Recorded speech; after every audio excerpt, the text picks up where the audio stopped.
नमस्कार। प्रभा साक्षी news network के खास कार्यक्रम शौर्य पथ में आप सभी का स्वागत है। आज हम बात करेंगे चीन और अमेरिका के बीच चल रही टैरिफ वार की, अमेरिकी उपराष्ट्रपति की भारत यात्रा की और ताइवान के पास देखी गई चीनी परमाणु पनडुब्बी की। इन सब मुद्दों पर हमारे साथ बातचीत के लिए उपस्थित हैं रक्षा और विदेश मामलों के जाने माने विशेषज्ञ श्री रविंदर सचदेव जी। सर, कार्यक्रम में आपका बहुत बहुत स्वागत है। थैंक यू वेरी मच, आपके साथ और जी आपके दर्शकों के साथ। जी। सर, चीन द्वारा रेयर अर्थ के निर्यात पर रोक लगाना अमेरिका के लिए झटका कैसे है और इसका शेष दुनिया पर क्या असर पड़ेगा? देखिए, रेयर अर्थ की जो मार्केट है, रेयर अर्थ एक्चुअली एक तो रेयर अर्थ मिनरल्स जी हैं, दूसरे जी होते हैं क्रिटिकल मिनरल्स। वो भी जी रेयर अर्थ जैसे ही है, कम मात्रा में मिलते हैं, इस तरह से जी मानिए।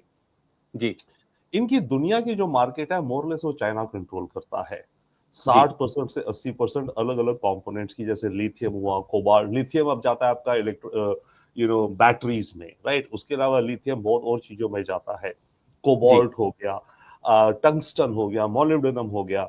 ये सारे ऐसे मटेरियल्स हैं जो जाते हैं बड़ी फाइन मेटलर्जी में। जैसे मानो एयरक्राफ्ट की जो बॉडी बननी है, हल्का बनना है, स्ट्रांग बनना है, स्टील, मिसाइल के थिंग्स, जी सेमीकंडक्टर्स में आपकी जी विंड टरबाइंस, जो विंड एनर्जी की टरबाइंस होती है।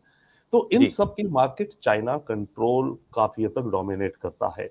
अभी जी अमेरिका इसके ऊपर बहुत डिपेंडेंट है, और इसके चलते दोनों सेक्टर्स में, अमेरिका के मिलिट्री सेक्टर में भी और अमेरिका की कमर्शियल सेक्टर में भी, दोनों जी सेक्टर्स में सप्लाई चेन में बहुत डिसरप्शन हो सकता है, जिसके चलते कई इनकी मैन्युफैक्चरिंग रुक सकती है। फॉर एग्जांपल मान लीजिए जावलिन मिसाइल्स हैं इनके, राइट, जो बड़े जी यूक्रेन में इस्तेमाल होते हैं, उनकी प्रोडक्शन बढ़ा रहे हैं अभी ये। अब उस जी मिसाइल में, उसकी बॉडी में, इनमें से कोई एक कंपोनेंट टंगस्टन जैसा जाता है, वो शॉर्टेज हो गए तो पूरी जैवलिन की मैन्युफैक्चरिंग इनकी रुक जाएगी। इमीडिएट प्रॉब्लम इनके लिए। तो इस जी तरह की प्रॉब्लम्स हैं अमेरिका के सामने रेयर अर्थ को लेकर के। जी सर, और इसका असर अगर हम देखें तो भारत के संदर्भ में क्या हम कुछ लाभ की स्थिति में रहेंगे sir? Actually yes, before going Bharat के संदर्भ में, और चाइना जी ये इसलिए भी कंट्रोल करता है कि इत्तेफाकन कुछ तो चाइना की टेरिटरी में है ऐसी चीजें। दूसरी जी बात, चाइना ने अफ्रीकन कंट्रीज में, ऑस्ट्रेलिया में इस तरह की माइंस खरीद ली हैं, लैटिन अमेरिका में। और जी तीसरी बात है, इनको जो एक्सट्रैक्ट करना होता है वो बड़ा महंगा प्रोसेस होता है, और एनवायरमेंट बड़ा इंटेंसिव होता है। तो चाइना जी पोल्यूशन वगैरह इन सब चीजों की परवाह किए बिना, लेबर कंडीशन की परवाह किए बिना इन्हें बनाता है, इसलिए मार्केट लीडर है दुनिया में, एक और कारण है। अब जी भारत पे इम्पैक्ट, भारत पे भी देखिए, हम पे डायरेक्ट इम्पैक्ट तो है नहीं, उन्होंने वो अमेरिका के लिए वो बंद जी करा है टैप, फिलहाल के लिए कहा जाए। बट जी इसके चलते अभी जो जेडी वैंस आ रहे हैं, बाय द वे, जी उस विजिट में एक बड़ा इंटरेस्टिंग टॉपिक है जो इसको एड्रेस करता है, इसी इशू को। जी और वो ये है कि इंडिया अमेरिका की एक पार्टनरशिप में रेयर अर्थ मटेरियल्स को रिसाइकल करके एक्सट्रैक्ट करने की टेक्नोलॉजीज पे पार्टनरशिप हो रही है अमेरिका और इंडिया के बीच में, अभी होगी जी जब वैंस आएंगे। जी इसमें ये बड़ी इंडस्ट्रीज है, एल्यूमिनियम इंडस्ट्री है, स्टील इंडस्ट्री वगैरह है, जिनमें ये मेटल्स यूज होते हैं और जी वेस्ट में चले जाते हैं। तो उस वेस्ट से एक्सट्रैक्ट करना इन रेयर अर्थ और क्रिटिकल मिनरल्स को, वो एक जॉइंट इनिशिएटिव इंडिया अमेरिका का बन रहा है टेक्नोलॉजी को लेके, जो कि कुछ हद तक डेफिनेटली यस सप्लाई क्रिएट करेगा, वेस्ट से रिसाइकल होकर निकले कुछ, सोना चांदी जैसे कुछ चीजों में निकल जाता है। जी बट अदरवाइज इंडिया पे क्या फर्क पड़ेगा फिलहाल, अभी अभी कुछ इसका एक फर्क ये हो जल्दबाजी। सकता है। नहीं, जी इसका एक ये हो सकता है, चाइना जी अमेरिका को एक्सपोर्ट नहीं कर रहा है, पर चाइना पे माल है, तो दुनिया में रेयर अर्थ की कीमतें गिरेंगी। देखिए, जी चाइना को अब दूसरी मार्केट से बेचना होगा उसे, जो वो अमेरिका को नहीं बेच रहा है।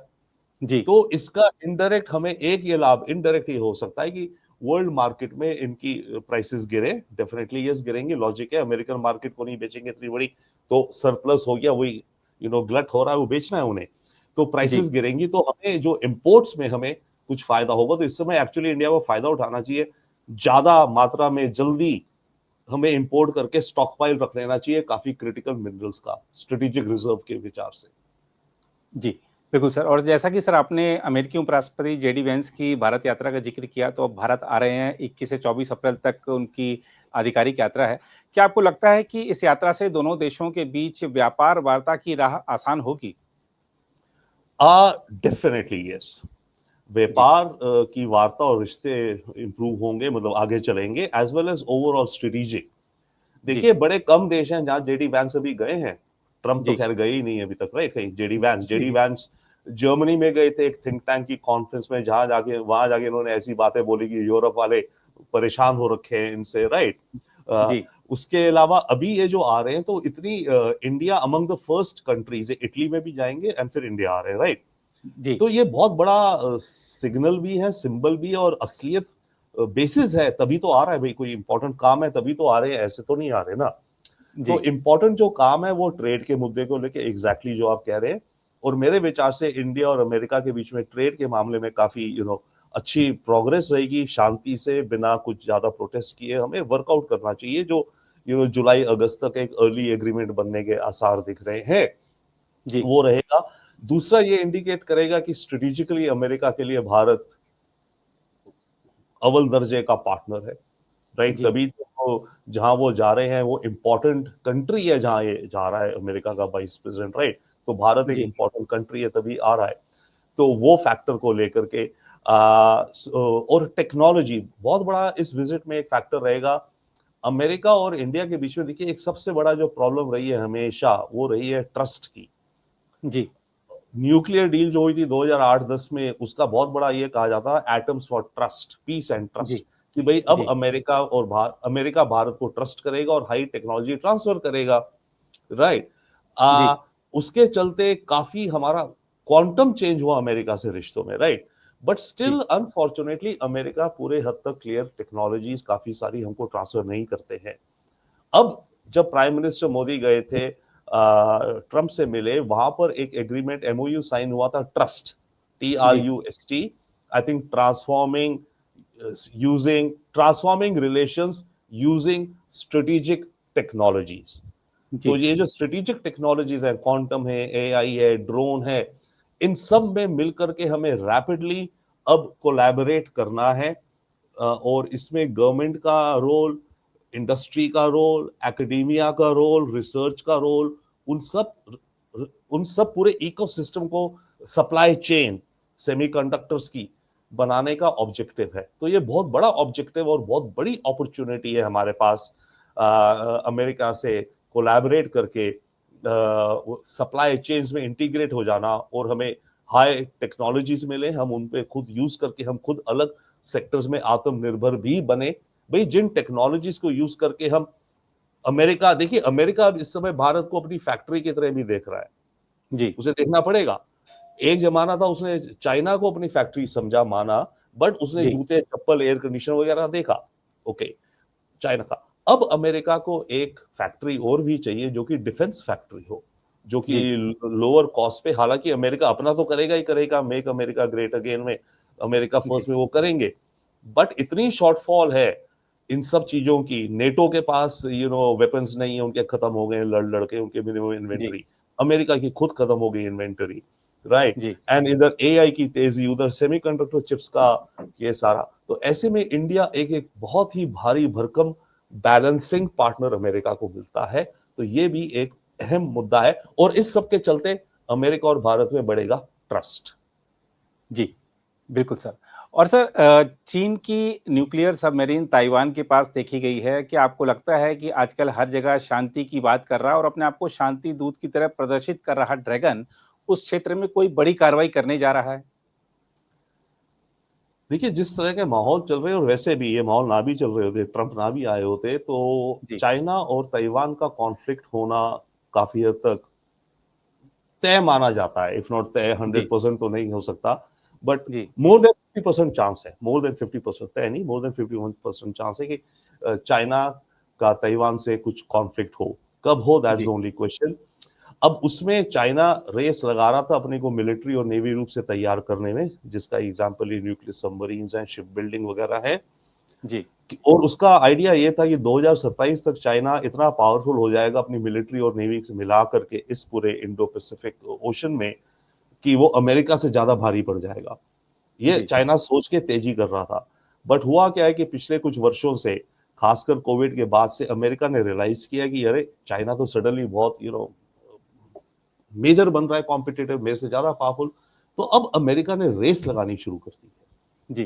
तो अब अमेरिका भी मेजर ज्यादा इन्वेस्टमेंट्स कर रहा है, नए नए अपने बेसिस बना रहा है, छोटे छोटे बेसिस बना रहा है, गुआम में डिफेंस बढ़ा रहा है, वहां पे मिसाइल्स बढ़ा रहा है, सब कुछ ये कर रहा है। तो ये जो ओवरऑल सिनेरियो चल रहा है इधर, इसके चलते टेंशंस डेफिनेटली राइज होंगी, टेंशंस जी। डेफिनेटली राइज होंगी। और एक और बहुत बड़ा प्रॉब्लम है ताइवान को इस समय। ताइवान को यह प्रॉब्लम है कि आज की दुनिया में अगर वो सेमीकंडक्टर का देश था, तो पूरी जी। दुनिया को उसकी जरूरत है, तो पूरी दुनिया उसकी प्रोटेक्शन करती। जी। अब ट्रंप ने आकर के ताइवान से इंडस्ट्री अमेरिका में लगवानी शुरू कर रहा है। जी। टीएसएमसी जो इनकी सबसे लार्जेस्ट कंपनी है, वो $100 बिलियन इन्वेस्ट कर रही है अमेरिका में चिप्स बनाने में। तो जी। ताइवान के पास पहले एक जो शील्ड थी ना, कि जी। भाई ओके, मैं दुनिया का सेमीकंडक्टर कैपिटल हूं, तो अगर चाइना अटैक करेगा तो इंडस्ट्री बर्बाद हो जाएगी, तो इसलिए मुझे अमेरिका और सब देश बचाएंगे। जी। अब वो लॉजिक ताइवान को लग रहा है कि इतना स्ट्रांग नहीं रहेगा आने वाले वर्षों में, क्योंकि आने वाले वर्षों में अगर ट्रंप सक्सीड कर गया अमेरिका के अंदर ही सेमीकंडक्टर इंडस्ट्री बनाने का, बढ़ाने का, आगे करने का, तो ठीक जी। है, ताइवान तो रहेगा सप्लाई चेन में, पर ताइवान का वो नहीं रह जाएगा लीवर जो उसका पहले था। तो ये जी। कॉम्प्लिकेशंस डेफिनेटली आगे आएंगी। जी, बिल्कुल सर। तो सर आज की चर्चा में आपने बहुत ही संक्षेप में ख़ास तौर पर जिस तरह से प्रासंगिक मुद्दों को छुआ है और मुझे लगता है कि हमारे पाठकों के, दर्शकों के बहुत सारे सवालों के जवाब मिले होंगे। सर आप इस चर्चा से जुड़े आपका बहुत-बहुत धन्यवाद। फिलहाल इस कार्यक्रम में इतना ही, बाकी देश दुनिया की खबरों के लिए बने रहिए आप प्रभा साक्षी के साथ। अगर आप भी लेना चाहते हैं देश दुनिया की तमाम जानकारी तो आज ही सब्सक्राइब करें हमारे चैनल को। साथ ही नीचे दिए बेल आइकन को जरूर दबाएं ताकि हर अपडेट आप तक पहुंच सके।